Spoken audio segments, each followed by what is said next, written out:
высоком уровне. А президент России Борис Ельцин довольно четко продемонстрировал свое отрицательное отношение к силовой политике на Кавказе. В подписании договора о мире главное не его содержание с краткими расплывчатыми формулировками, а ритуал. Переговоры президентов один на один, рукопожатия, речи, звучащие в унисон. Мы подписали сейчас с президентом Чеченской Республики, Республики Ичкерия, мирный договор.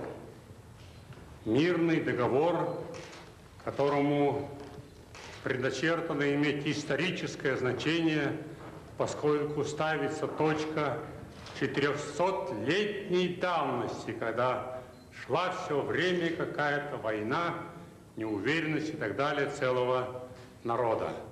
Мы ставим точку, что будем решать мирным путем все наше сотрудничество. В общем, это имеет договор огромное значение. Важно не сколько пунктов там, так сказать, 20-30, не в этом дело.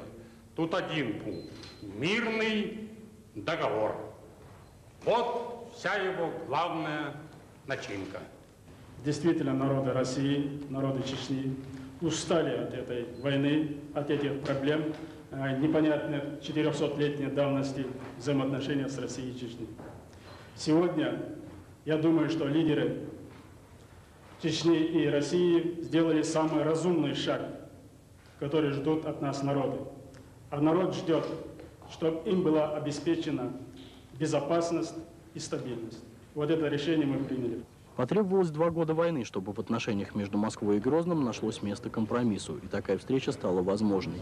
Эта война сделала политиком полковника советской армии Масхадова. Мы не могли до сих пор подписать такие документы, потому что все время смотрели, в чью сторону шаг делается, в сторону России или в Чечни. А сегодня сделан исторический шаг назло всем недругам, которые не хотели, чтобы вот это сегодня произошло. Первый президент Чечни, генерал Дудаев, политиком стать так и не успел. Я человек прямой, не политик, поэтому я говорю языком солдатским.